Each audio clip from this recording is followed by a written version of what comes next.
In the 2021 playoffs, it seemed like the Astros didn't have enough starting pitching. Jim Crane saw that. And guess what? He brought back the big horse in Justin Verlander for at least one season, maybe two. And we'll talk about this and more on this edition of Locked on Astros podcast.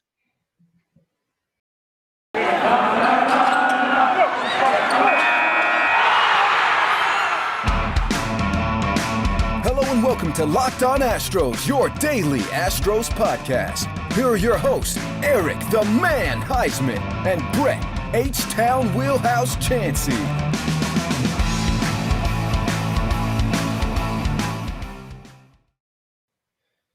We are Locked on Huysman Astros, and we hope that you join us for a daily Locked on Astros podcast. My name is Eric Huysman. You can find me on Twitter at Eric Talks Stros. Find the show at Locked on Astros. Your team every day. Brett, where can I find you at? You can find me at H-Town Wheelhouse on Twitter and at Stros411 on Twitter, Instagram, and Facebook. Always positive, always Stros. Guys, continuing making Locked on Astros podcast your first listen every day, whether that's on YouTube. Keep on subscribing to us and keep on liking us on YouTube, and go and listen on your way to work, on your way home from work, or during your lunch break, to Apple, Odyssey, Spotify, wherever you listen to your podcast. Listen to Locked on Astros podcast. So, wow, are y'all excited yet? We got Justin Verlander back. This was so exciting. I know, Justin. I know that Justin. I'm so excited about Justin Verlander. Brett was telling me about this, and I had taken a little nap. Truth be told, I took a little nap, and Brett texted me like, "Hey, you're probably asleep, but wake up, wake up.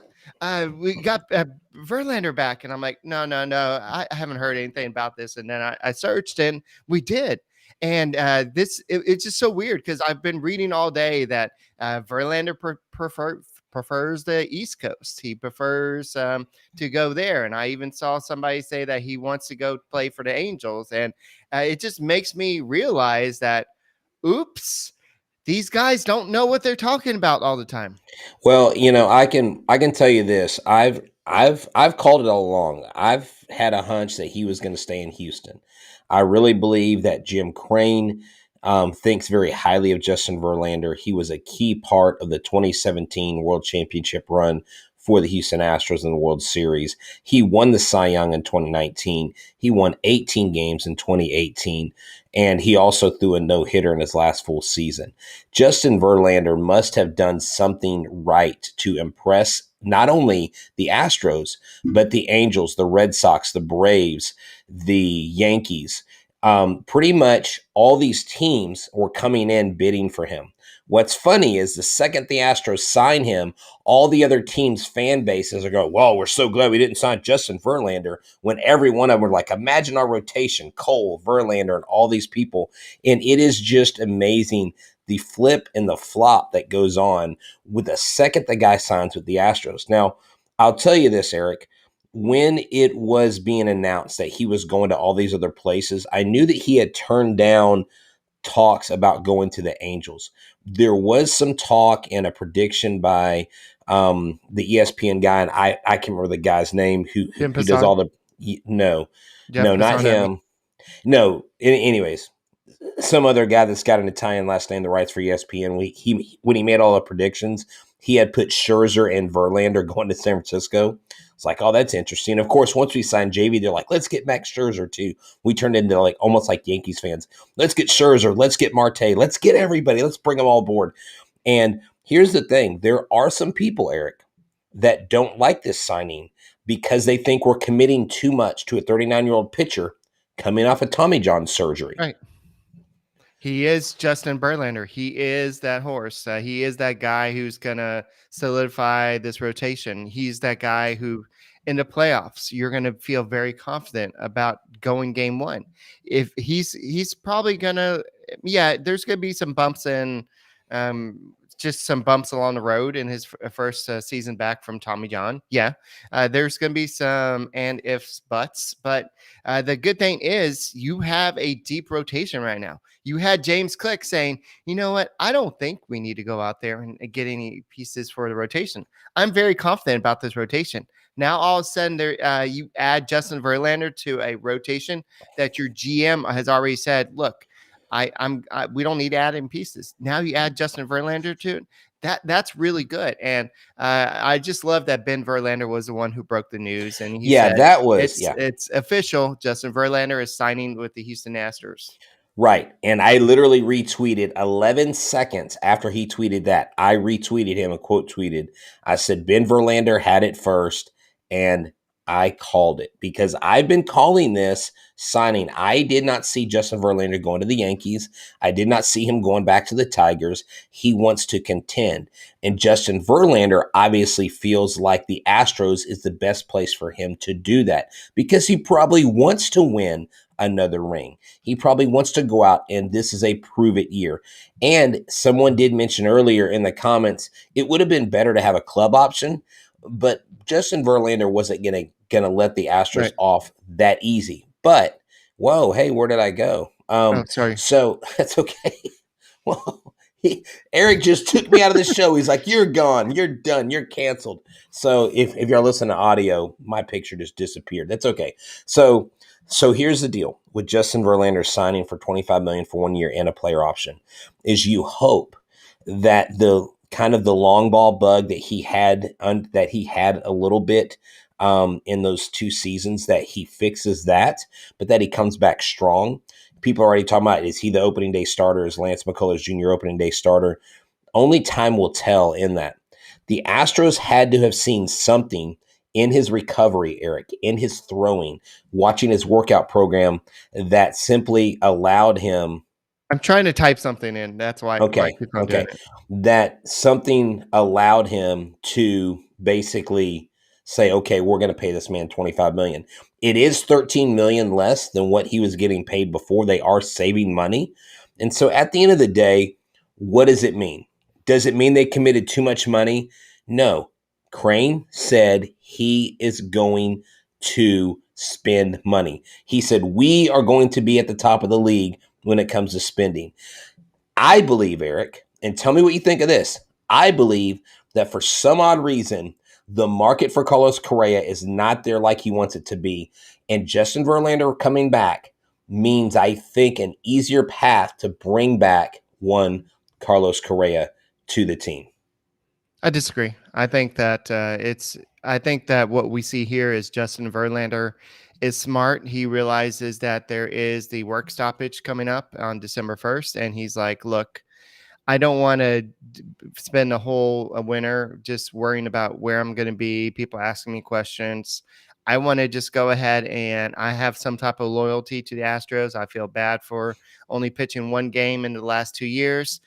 Jim Crane is he and I are kind of close, and this guy really wants me back, and I feel like I have some unfinished business with this team. I don't want to wait too long to choose my team, and I have all these teams that want me. They could pair me up with Max Scherzer with the Dodgers. I can go with Max Scherzer to the Giants, but at the same time, I like it here.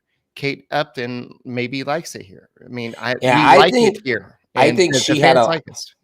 I think she had a lot of pull in this, and I think at his stage in life, you're going to make more of a family decision.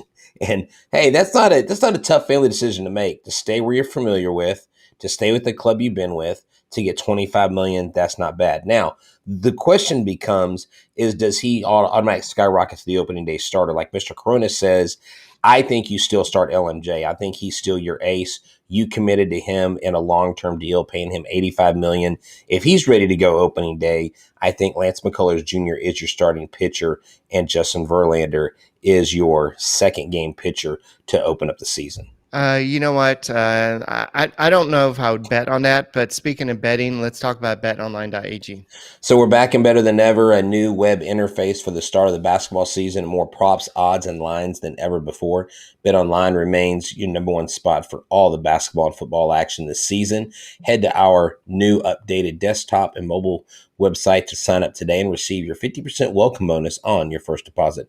Just use your promo code LOCKEDON to receive your bonus. From basketball, football, baseball, postseason, NHL, boxing, and UFC right to your favorite Vegas casino games.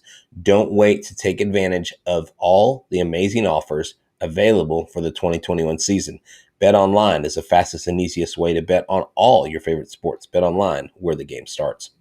All right. So to kind of address your question, I wanted to go ahead and talk about what's going on with Justin Verlander. We understand that the year after, you're typically under a inning restrictions, especially with him being a 39-year-old pitcher. They're going to probably want to limit his innings. So you don't want to trade all of your starting depth because you want to have possibly at times a six-man rotation. So you definitely want to keep that option open. So Christian Javier may still be moving to the to the rotation, because you definitely want to have that option to say, oh, we need to skip Justin Verlander. So with that being said, I think that McCullers will still be the opening day starter. He finished seventh in the Cy Young in the Cy Young voting for this year's Cy Young. I know that Robbie Ray won, and I know Robbie Ray was the clear choice for the 2021 season. So that is, I'm not even going to say the Astros were dissed like they were with the. I mean, I don't think I even said that with Luis Garcia. I think that Rosarina kind of won it, and I'm not sure if you talked about it yesterday, but Dusty Baker finished third in the Manager of the Year voting. Yeah, I thought that was I mean, honestly, as much stuff as I gave Dusty Baker over the year, I know the Rays won they had their first 100 win season. I get that, but I think with what Dusty Baker had to deal with in the long run over the season, I think Dusty Baker to me would have been an easy choice as Manager of the Year in the American League. Yeah, but the Astros have options now, and that's something that we didn't see at times this year. We saw them in spring training desperate for another starter, especially Framber Valdez with his was it pinky issue, or it was a ring finger or something. I forgot what the injury he had in spring training, but they were desperate and they went out there and got Jake Odorizzi, and now he is that extra piece that maybe you can look to go out and trade for an outfielder or something like that.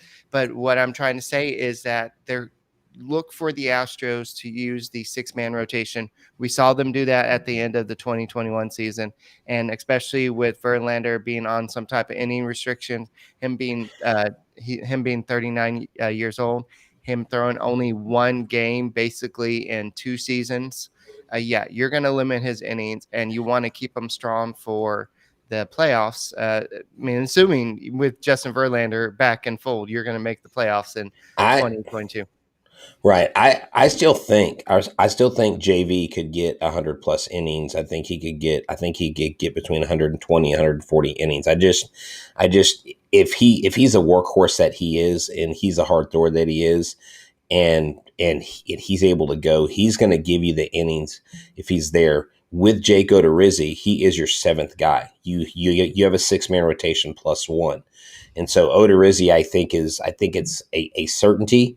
Maybe not a certainty, but I think it's very highly likely that I can't speak right now that someone in that rotation is going to get traded. Eric Odorizzi, Javier, Valdez, Urquidy, any of those guys that I named could possibly go off in a trade. And I know the last 2 guys I mentioned, Urquidy and Valdez, a lot of people wouldn't talk about trading, but I heard an interesting idea from a friend of mine. He said, what if we traded? Now, y'all don't shoot the messenger here. Just hear me out. What if we traded Framber Valdez, okay, for Byron Buxton and Jake Rogers there in Minnesota? Now, the first thing you'll say is, well, Byron Buxton's injury prone. Look into his injuries. Look into his broken hand where he got hit by a pitch. That wasn't his fault. There are other injuries that he has, and right now he's only making $7.5 million this next year. If you can get Byron Buxton healthy and playing center field, you're going to pay about a third of what you're going to pay that you're going to pay Starling Marte. And you get Rogers, who is a lefty, who is one of the most dominant relief pitchers in the league. And there are some people now. I'm not for trading Framber Valdez, Eric, but does Framber Valdez Did he look take better? Jake Rogers? Oh, I'm sorry. Okay, whoever the Rogers is it Tyler Rogers? Help me out, Jake Eric. Rogers is the catcher from So not Jake Rogers. It is the left-handed relief pitcher Rogers from Minnesota. Let's just leave it at that. I'm not saying Taylor that Rogers. Taylor Rogers. Thank you. I'm not saying that I want to trade. I'm telling you the option that was like the idea that was thrown my way. And this was their words. Framber Valdez has looked really good because of Carlos Correa. Was like, that's interesting. That's an interesting take. Now, I love Framber Valdez. I think he's great. I love when he's on the mound. I love when he has his stuff. I would never personally advocate to get rid of him or to trade him, but would a trade like that make sense? I know Byron Buxton has some injuries, but you need to go read articles on his injuries, what kind of injuries he's had. And he's only 28. Starling Marte is almost 34. And Starling Marte is 2 or 3 times the price. So what do you say? I don't know. I mean, you could get Byron Buxton you would have to sign him to an extension, get him next year, and then you'd have to sign him again because he's an unrestricted free agent after next year. Well, they're different players, but I think with Marte, you would get more speed. I know that Buxton did have a year where he had 29 stolen bases, but overall, Marte is more of a speed guy versus a power guy. I know he's had some years where he's had the power, but overall, Buxton had a great year last year. He had 19 home runs, and I know he had a shortened season. He only played 61 games. You're always going to deal with the injuries with him. He is somebody who's always going to deal with injuries. Well, but that's what I'm saying. If you look into his injuries, right? Yeah, those injuries are not. Do what now? I heard what you said, but that's just something that the Astros don't typically like to trade for. Oh, I know. But if you can, because that's going to be a reason why I don't think Minnesota signs him to a huge deal, but I think he could go somewhere else and he has value. That's just one trade option. And there are many out there. I really think Odorizzi is the odd man out here because I really think they like Valdez or I think they like Urquidy. Of course, Luis Garcia is not going anywhere. But one of these guys is definitely not going to be in this rotation. You don't pay Odorizzi that much, Eric, to be a long reliever. He's not Brad Peacock. He's better than that. And go ahead and trade him while he has value. Yeah. So I know that a lot of people are saying they want Correa back. I really don't see Correa back at this point, guys. I mean, we all do. Yeah, I mean, we love his defense. He's won the platinum gold glove, and you just want this type of guy back. He's the heart of this team. Springer was at heart, but then once it was clear that Springer was gone, then Correa kind of took over. But the Astros won't go past that 5 years. And then Correa wants this many. So you're not all of a sudden going to double it by 2. We're doing scale factor in my geometry kids, and they're not going to just go by scale factor of 2 all of a sudden.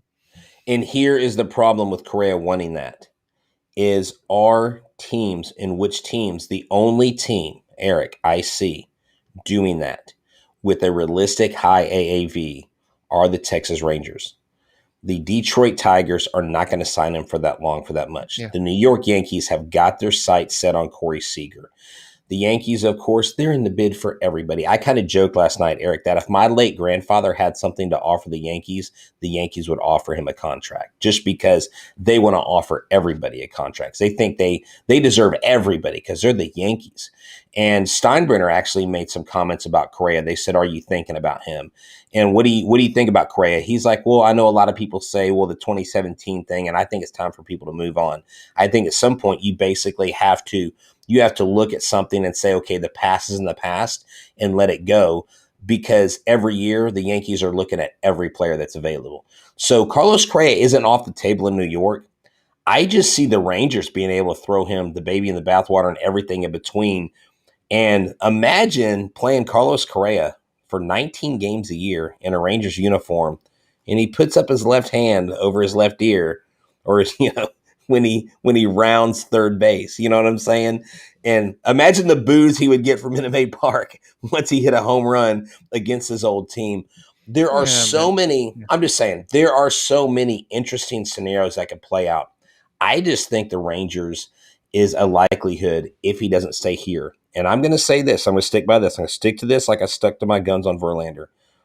I think the chances of Carlos Correa coming back actually went up with signing Verlander. I'm going to stick with it. Okay. I don't think that they can find a compromise between him wanting 8 to 10 years and them only wanting to give 5 years, or maybe if you believe that one offer of 6 years. I mean, that's a lot of years, man. I mean, But the market out there is not going to give him that many years right now. The right. only other team is the Rangers. And do you want to be on the Rangers for the next 10 years? Yeah. I wouldn't want to play for the Rangers. I mean, I wouldn't want my enemy's kid to play for the Rangers. They suck. They're terrible. They're a terrible organization. Yeah. But if Correa is all about the AAV and he's all about the money, if money talks and you know what walks, and they offer him $38 million a year, he's going to Arlington, man. Hey guys, you know what you should do? Continue listening to Locked On Astros podcast and making us your first listen every day, whether that's on YouTube. Keep on subscribing, keep on giving us some likes, and listen to us on your way to work, on your way home from work, on audio, whether it's Apple, Spotify, Odyssey, wherever you listen to your podcast. Just listen to Locked On Astros podcast.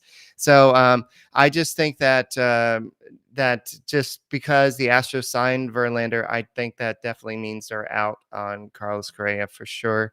I think that what that means, so if a lot of people are talking about Starling Marte, and if you're going to sign Starling Marte, you're going to have to maybe sign him for a 3-year deal at his age, maybe 3-year deal, maybe 4-year deal. To not inhibit the future signings. So you may have to trade somebody like a Jake Odorizzi. I don't want to trade Jake Odorizzi. I know a lot of people do not like Jake Odorizzi. But Why don't you want to trade him? You don't need 7 pitchers. Yeah, you don't need. Look at what You've we got went through 6. this year. No, where you don't need barely, Eric. You don't need 7 starters. No. Do you remember 2017 where we had to rely on freaking Mike Fiers and a bunch of nobodies to pitch through the end of the season because all our starters were hurt? Okay, you still don't need 7 starters. If you've got a starter that you can trade for solid relief pitching that you actually need more of, then you do that. I'm just saying. No, I don't want Correa gone. I just don't think that we can afford him. I mean, there's no way that they can afford him, guys. No, okay. Did you hear what I said about Odorizzi? I was talking about Odorizzi and you went off on Correa. No. Somebody said that I know. wants Correa gone with the way he's talking. No, I don't want Correa gone. I want him to be here for the rest of his career, but I'm a realist and I know that there's no way that they're going to find the match. I just don't see you are not going to have a 7-man rotation. Number 1. You're not going to do that. Number 2, you're not going to pay Joe Odorizzi to go to the bullpen. Number 3, you're not going to put Christian Javier in the bullpen because he's terrible there. And you're not going to move Framber, or you're not going to move Urquidy, and you're not going to move Garcia. You've got your 1 through 5. Your 6th man has got to be one person. And I mean, your 6th man, not your 6th starter necessarily, is Justin Verlander. Odorizzi's the odd man out. You don't pay him that much money to have him be a relief pitcher. And that's fine. You can agree with Eric all you want, but I'm telling you, you don't need 7 starters. You just don't. Because starters, okay, guys, how long are starters going on average? 5 innings for the most part. No. Oh, in the regular season, they're going shorter and shorter. Gone are the days of pitchers going deep into games. Let's just face it. That's a reality of the game. You've got to evolve with the game. The game is shorter innings per pitcher. The Astros need to beef up the relief pitching, and they can have starters go 5 innings and stop them there. And you can limit their innings. You see what I'm saying? But you're not going to put a 7-man rotation out on the field. You're not going to put Odorizzi in the bullpen, and you're not going to put Christian Javier in the bullpen. You've got a logjam. And last night I talked about Chris Taylor coming to the Astros. If we don't get Carlos Correa, you bridge the gap with someone like a Chris Taylor before Jeremy Pena comes in. But Eric, this is what I'm hearing about Jeremy Pena, is he's a lot closer to being MLB ready than a lot of people think. Now, I did say last night he needs an extra 200 to 300 at-bats because of his hand injury. But he's major league ready when it comes to his glove. The Astros really like him. I still think they go for a cheap option to bridge the gap between starting Pena and then put him in about midway through the season where he's a starter. You get a budget guy at short, and that way you can have a platoon at short because you're not going to rely on Diaz. It'll be funny if you bring in Chris Taylor from the Dodgers. That would just be hilarious to I be would like, love it. No, dude, Chris Taylor's a great hitter. oh, I I know. would, I, I mean, I it'd I would just be love him on this so team. ironic. And then we win it, Hey, and then yeah. we play LA, and And then there's a whole cheating scandal, and we beat the Dodgers again, and then there's a cheating scandal, and the Dodgers like, hey, Chris, you participated in this cheating scandal? What's the matter with you? Didn't you learn anything the first time around? I'm hey, just kidding. like Dusty I'm Baker just said, kidding. the I'm just Astros kidding. don't cheat. Come on, Eric. Yeah. So I know I mentioned this earlier, but McCullers finished 7th in the American League with the Cy Young voting. He got 1 third-place votes and 4 fourth-place votes and 3 fifth-place votes. Who is that? So Lance McCullers. Oh yeah, nice. That's nice.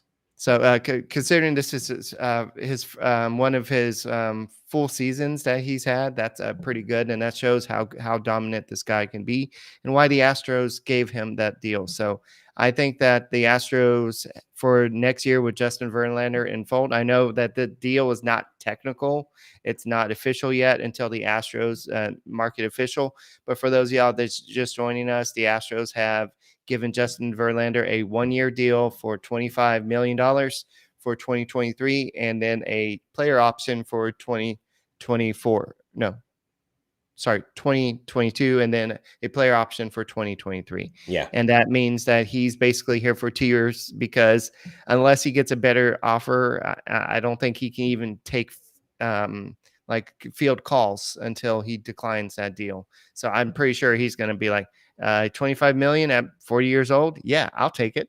Unless he Oh just yeah, no, dominates. it definitely is in his favor. And people keep asking us, hey, what about our catcher? You know, Maldi's not a very good hitter. Well, you got Corey Lee. You're gonna see 3 Sugarland Skeeters make their debuts this year. You're gonna see Jeremy Pena, you're gonna see Corey Lee, and you're gonna see Hunter Brown. I believe you're gonna see those 3 hit Minute Maid Park at some point in this season. Forrest Whitley, if everything goes to plan, I think he's a late season call up, because they did say that he's on schedule to start mid-season. That's from James Click himself. James Click believes in Forrest Whitley. James Click really likes Forrest Whitley and wants him to succeed. And so I think one of their top goals is to get that kid in the major leagues to show off the stuff that they've all know that he's had. But it's just one of those things where, yeah, and Hunter Brown, his idol is actually Justin Verlander. And when he throws, he looks like a young Justin Verlander. He's emulated the leg kick, the way he throws, everything is exactly like Justin Verlander. And so, dude, we're not done with this offseason. This offseason's got a lot more run. And I think 2021 and 2022 is going to be a great season, dude. I just love this tweet from the other day. ESPN's Jeff Passan says Justin Verlander was signed this week, and he thinks the team he was signed with is the Yankees. How did that work out for you? And I just saw this tweet, and it had Kate Upton with a whole bunch of Yankees gear on, and somebody was like, "Oh, this means that Justin Verlander's going to sign with the Yankees." Okay, sure. And all of them got it wrong. Guess who got it right? Your boy right here. I knew he wasn't going anywhere, Eric. I read the room, and people ignored it because it was the Houston Astros. People ignored it. And that's right. If the Yankees hate us, so they're trying to beat us. And until the Yankees realize this, Eric, the New York Yankees have hardly any homegrown talent. The Houston Astros have 14 players on their roster that they've drafted and brought up into the major leagues. Behind them, I think, is the White Sox at 12, and there's 2 or 3 other teams that are on the top 4 or 5. The Yankees don't do it the right way. We do it the right way. We have a sustainable run. I'm thinking the Astros are at least going to make the ALCS this next year. I think they've got it in them to make a big playoff run. And that's where I'll close things out for me tonight. Oh, by the way, I have breaking news. Justin Verlander declines the qualifying offer from the Houston Astros. He declined that before. That means that if he signs with another team, the Astros get a draft. Stop, Eric. Stop. Did you just get that on your phone? You have an Android? Oh, no, my bad. Just kidding. Oh, okay.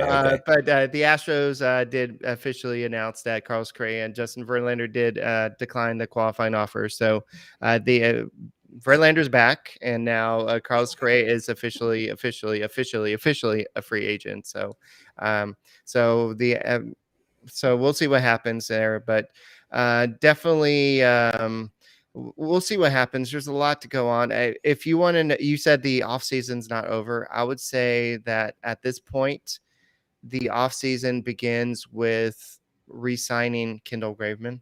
I think that's a big part of it. I mean, it began with bringing back Verlander, but I think Kendall Graveman is the big part of it. I would say that you need to address either shortstop or center field, and then you need to maybe just go from there, go to maybe another bullpen piece. And I think that that's probably going to be the off season. I wouldn't expect anything bigger than that. I mean, when I say shortstop, I mean either do you want Marte or do you want Story? Which one do you want? You're not gonna. They're not gonna pay Story, because were you and I talking about the Coors Field effect? Was that you? Congrats, Okay, world traveler. She's getting married on awesome. Saturday. Good deal. Congratulations. So was that you and I talking about Story? Was I on the side of Story leaving Coors Field was a bad thing, or was I on the side that it didn't affect him? Yeah, you were on the side that didn't affect. You see, you don't even remember it. No, I'm the one that says that did matter, and the numbers do say it, because he's not as good away from Coors Field, right? And I went back, and I just don't think that they signed someone like a Trevor Story because he's going to win a long-term deal. If they don't sign, mark my words, if they don't sign Carlos Correa to a long-term deal, they're not signing anybody else to a long-term deal at shortstop. They're not going to do it. If you don't pay the best, you're not going to pay the rest. There you go. You can trademark that line and put it on a shirt. I don't care. You're not going to trade that. If you're not going to pay the best, you're not going to pay the rest. So you can put that in your pipe and smoke it, everybody. Carlos Correa returns, or we go budget until Jeremy Pena is ready to roll, and then he's going to be the guy. Now, starting at shortstop, Brett Chancey. No, starting at shortstop, Freddie Galvis. There you go. That's my budget shortstop. No. What? Okay, Eric, did you listen to yesterday's show? No, you need to go back. You need to listen to yesterday's show. I took a nap. No, you had time to listen. Go back and do your homework. Dorothy asked, did Correa just decline the last offer? No, we don't know what happened with the last offer, but what he declined was the qualifying offer. That was the 1-year deal that he could have signed to stay with the Astros. They offered him 5 years, 160, and he did not accept it. Yeah. But then he did not accept the qualifying offer. Right. So he's not accepted a single thing they've thrown his way. I don't think the Astros are done dealing. Okay.